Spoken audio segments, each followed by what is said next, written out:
Hey guys, आज हम explain करने वाले एक ऐसी मूवी को जिसे देखकर आपके रोंगटे खड़े हो जाएंगे। मानो आप अलग ही दुनिया में पहुंच चुके होंगे, क्योंकि इसमें अलग टाइप के जानवर आपको देखने को मिलेंगे और ऐसे ऐसे क्रिएचर आपको देखने को मिलेंगे जिसे देखकर आपके होश उड़ जाएंगे। ये मूवी आपको पूरी 10 रिंग्स के ऊपर दिखाई जाएगी, जिसके अंदर बहुत ज्यादा शक्ति होती है और 10 रिंग के इस्तेमाल से वे कुछ भी कर सकते हैं। वेल गाइस, मैं इस मूवी का नाम तो आपको बताना भूल ही गया। इस मूवी का नाम है सैंग-चाई। वेल, इस मूवी को मैं पूरी एक्सप्लेन करूंगा, वो भी हिंदी में। तो विदाउट वेस्टिंग टाइम बढ़ते इस मूवी की तरफ। इस मूवी की स्टार्टिंग में हम सैंग-चाई के पिताजी को देखते हैं, जो कि 10 रिंग के इस्तेमाल से पूरी सेना को तहस नहस कर देता है। और हाँ, ये बात भी कोई नहीं जानता कि उनके पास ये 10 रिंग्स आई कहां से। उन 10 रिंग्स के इस्तेमाल से सैंग-चाई के पिताजी ने बहुत सारी लड़ाइयां भी जीती हैं। उसके साथ साथ उन्होंने अपनी एक ऑर्गेनाइजेशन भी बनाई जिसका नाम रखा था 10 रिंग्स। उन्होंने गलत काम करके बहुत सारी सरकारें और बहुत चीजें नीचे गिरा दी, जिसकी वजह से ये पूरी दुनिया में धीरे धीरे फेमस हो गई। उन 10 रिंग के लालच में आकर वे एक पूरे इंसान बन गए और पूरी दुनिया पर राज करने के बाद सैंग-चाई के पिताजी को एक ऐसे गांव के बारे में पता चला जहां बहुत अजीब अजीब जानवर थे और अजीब अजीब क्रिएचर थे। सैंग-चाई के पिताजी अपनी पावर को और ज्यादा बढ़ाने के लिए उस गाँव में जाने का फैसला कर लेते हैं। रास्ते में एक मैजिकल पावर जंगल उनका रास्ता रोकने की कोशिश करता है, जिसकी वजह से टकराव होकर उनकी गाड़ी खाई में गिर जाती है। लेकिन सैंग-चाई के पिताजी वहाँ पर भी बच जाते हैं और उस जंगल में अकेले ही जाने का फैसला भी करते हैं। उस जंगल में जाते ही सामने उसे एक लड़की भी दिखाई देती है, जो उनका रास्ता रोकने की कोशिश करती है और उसे वापस जाने के लिए बोलती है, लेकिन वो नहीं मानता। तभी उनमें तगड़ी फाइट होती है और वो फाइट इतनी इंटरेस्टिंग होती है कि आप अगर देखोगे तो देखते ही रह जाओगे। आखिरकार वह उसे लड़ाई में हरा ही देती है। वह उसे हरा तो देती है, लेकिन लड़ाई के दौरान उनके बीच बातें होने शुरू हो जाती है, जिसकी वजह से वे एक दूसरे को पसंद करने लगते हैं और वे आपस में शादी कर लेते हैं। लेकिन उस लड़की के गाँव वाले को ये पसंद नहीं होता, इसी वजह से वे उन दोनों को गाँव से बाहर निकाल देते हैं, क्योंकि उन्हें पता था कि सैंग-चाई के पिताजी बहुत बुरे इंसान थे। अब सैंग-चाई के पिताजी का उस गाँव में जाने का सपना अधूरा रह जाता है और उसकी शादी होने के बाद वे सारे बुरे काम छोड़ देता है और एक अच्छा इंसान बन जाता है। वह अपनी 10 पावरफुल रिंग्स को भी उतार देता है और वे एक आम इंसान की तरह जिंदगी जीने लगते हैं। और फिर पैदा होता है सैंग-चाई और इसकी एक सिस्टर भी पैदा होती है, जिसका नाम सियालिंग था।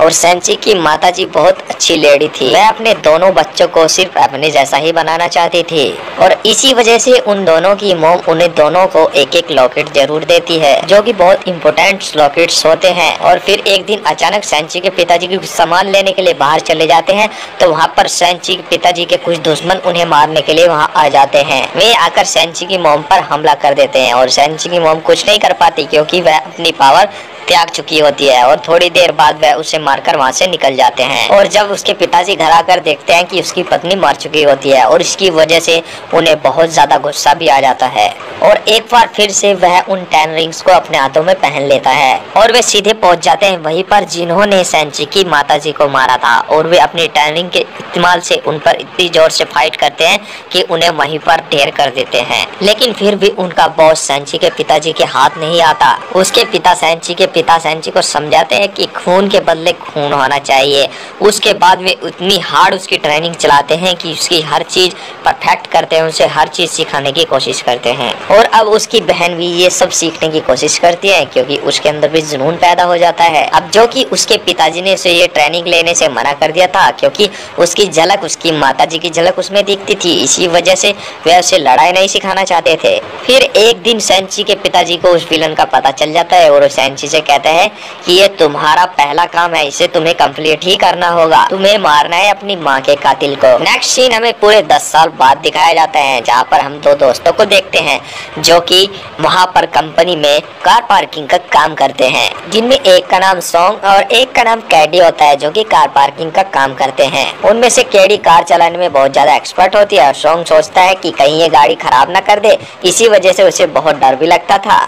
उसके बाद सोन जब अपने घर वापस जाता है शाम को, तो उसे वहाँ पर एक पोस्ट कार्ड मिलता है जिसपे पीछे ड्रैगन और एड्रेस छपा होता है। अगली सुबह जब सोन और कैडी काम के लिए निकलते हैं, तो वहाँ पर कुछ विलन आकर सोन के लॉकेट को छीनने की कोशिश करते हैं। उसके बाद सोन भी नहीं मानता और वह उन पर पंच मारते हैं और यहाँ पर इतनी इंटरेस्टिंग फाइट होती है कि अगर आप देखोगे तो देखते रह जाओगे। सोन उस बस में सबको पीट रहा होता है और उसमें एक बैठा यूट्यूब ब्लॉगर एक यूट्यूब पे उसकी वीडियो अपलोड कर देता है। और अब उस फाइट के दौरान उस बस का ड्राइवर भी इंजक्ट होकर वहाँ पर बेहोश हो जाता है। जिस पर केडी वहाँ पर उसकी ड्राइविंग करने लगती है। अब केडी को तो समझ में नहीं आता कि आखिर शॉन को इतनी तगड़ी फाइट आती कहाँ से है, और वे ये भी सोचती है कि वे थे कौन जिन्होंने शॉन पर हमला किया था। और फिर वहाँ पर हम क्या देखते हैं कि वहाँ पर एक खूंखार आदमी होता है जिसका एक हाथ कटा हुआ होता है और उस हाथ के अंदर एक ब्लेड भी फिट होता है, और वो ब्लेड भी अलग तरीके का मैकेनिज्म का होता है, और वह शॉन पर वार करना शुरू कर देता है। लेकिन शॉन भी कुछ कम नहीं होता, वह भी फाइट में उसे हराने की पूरी कोशिश करता है, और शॉन उस डब्बे को अलग करके वहाँ से निकल जाता है और फिर में सभी के सभी इंसानों को बचा लेते हैं। उस लड़ाई के दौरान उसका लॉकेट भी गायब हो जाता है और फिर वे सीधे अपने घर आकर देखते हैं, और वह आते ही अपने सामान को भी पैक करने लगता है। उसके बाद उसे कैडी पूछती है कि आखिर ये सब क्या था, आखिर वे लोग थे कौन, जिस पर शॉन बताता है कि मैं मकाओ जा रहा हूँ, क्योंकि ये जानता था कि यह कार्ड मेरी बहन पे भी भेजा जाएगा, और यह भी जानता था कि वे जो कातिल थे वो उसके डैड के भेजे हुए थे। अब यहाँ पर केडी के तो होश उड़ जाते हैं। अब केडी भी शॉन के साथ जबरदस्ती करके एरोप्लेन में बैठकर मकाओ जाने की कोशिश करती है। प्लेन में शॉन उसे सारी बात बताता है, वैसे बताता है कि मेरा नाम शॉन नहीं बल्कि सेंगचाई है। अब जो कि शॉन को यानी सेंगचाई को उसके पिताजी ने कातिल बनाने की कोशिश की थी, इसी वजह से उस काम को छोड़कर वहाँ से भाग चुका था। अब कुछ देर बाद शॉन और केडी आखिरकार मकाओ पहुँच ही जाते हैं और वे सीधे उसी एड्रेस पर जाते हैं जहाँ पर उस पोस्ट कार्ड में लिखा था। शॉन के जाने पर वहाँ पर उन्हें एक आदमी गले लगा लेता है और वह बोलता है कि मुझे तुम्हारी फाइट देखनी है क्योंकि मैंने तुम्हारी फाइट बस में देखी है।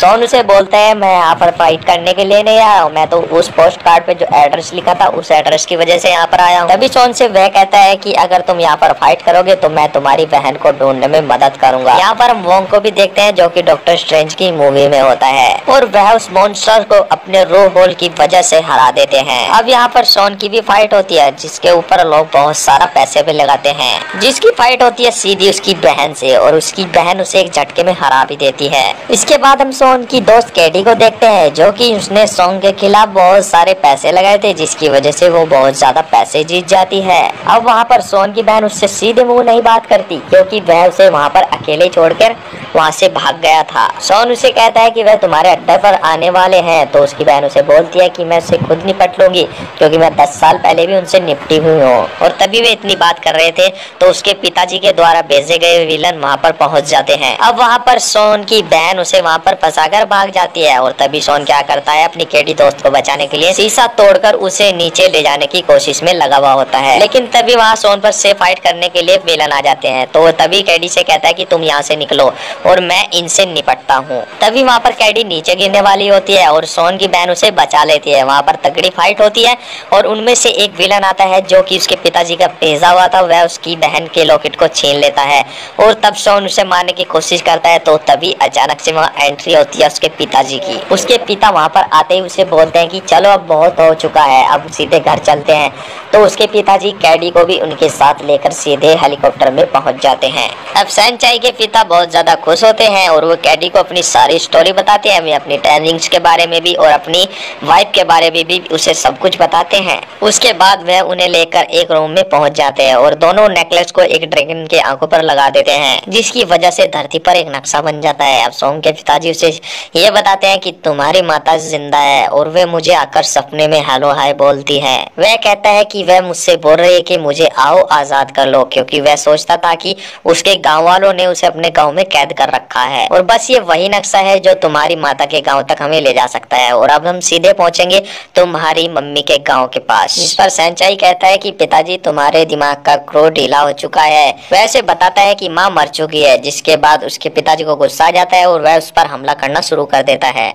और अब कैडी को भी वो उन दोनों के साथ एक बेसमेंट में बंद कर देते हैं। उन्हें वहाँ पर एक विचित्र आदमी मिलता है जो कि उसके पिताजी ने रखा हुआ था। शॉन और उसकी दोस्त कैटी जब उससे आपस में बातें कर रहे थे तो तभी वहाँ एक छोटा सा जानवर आता है जो कि दिखने में बहुत अजीब होता है। तो वे उस आदमी से पूछते हैं कि आखिर ये क्या है, तो ये बताता है कि इसका नाम वॉरिस है और ये कह रहा है कि ये तुम्हें जानता है। वह शॉन से ये भी बताता है कि ये तुम्हारी मम्मी के साथ आया था। तो शॉन उससे पूछता है कि तुम इसे कैसे जानते हो, तो वह बताता है कि मैं इनके साथ काफी दिनों से हूँ, इसकी वजह से इनकी बोल भाषा जान चुका हूँ। इसके बाद वो जानवर सीधा सोन के पास आता है और वैसे बोलता है कि सीधा मुझे घर लेकर चलो। रिप्लाई में सोन उससे कहता है कि मैं तुम्हें वहाँ लेकर जरूर जाता, लेकिन मुझे तुम्हारे घर का एड्रेस नहीं पता। रिप्लाई में मॉरिस उससे यानी वो जानवर उससे कहता है कि मैं तुम्हें वहाँ पर ले जा सकता हूँ। और तभी वहाँ पर सियालिंग दीवार तोड़कर अंदर आती है और वह उससे बोलती है कि मैं बचपन में यहीं से भागी थी। मौका देखते ही वे सभी के सभी इन्वेस्टमेंट से एक कार लेते हैं और वहाँ से भाग जाते हैं। और अब वो बड़ी होशियारी से वहाँ से निकल जाते हैं, लेकिन निकलते ही उन्हें एक मुसीबत और मिलती है, जंगल। उन्हें वहाँ का रास्ता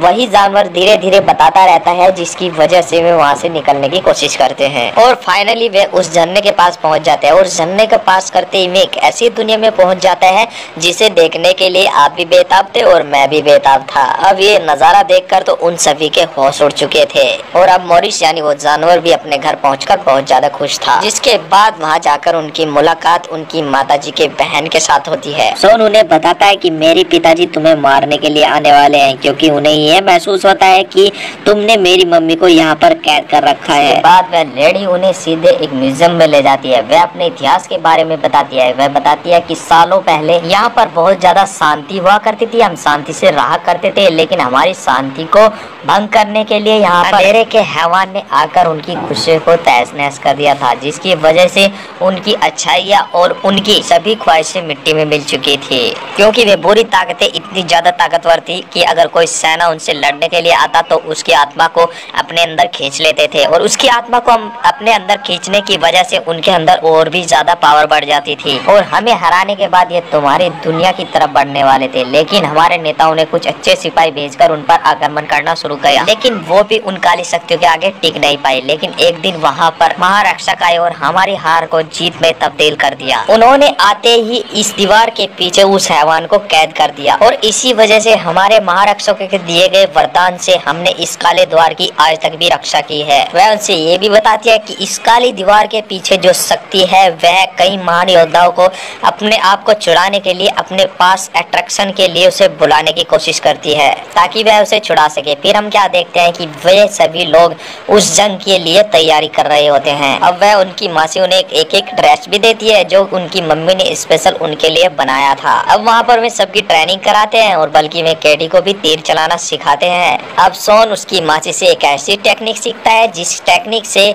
उसकी मम्मी ने उसके पिताजी को हराया था और अब उसकी बहन भी काफी ज्यादा ट्रेनिंग करती है ताकि वह अपने पिताजी को हराकर उस काले दीवार को बचा सके। अगले दिन उसके पिताजी की सेना वहां पहुंच जाती है तो सोंग अपने पिताजी से कहता है कि मॉम मर चुकी है, कृपया आप यहां से चले जाएं। लेकिन वह उनकी बात नहीं मानता। इसकी वजह से उनमें तगड़ी फाइट होना शुरू हो जाती है और ये बहुत ज्यादा इंटरेस्टिंग फाइट होती है। अब सोन की लड़ाई उसके पिताजी से भी हो जाती है क्योंकि सोन के पिताजी उस काले द्वार की ओर बढ़ रहे थे, जिसकी वजह से सोन उसे पूरी रोकने की कोशिश भी करता है।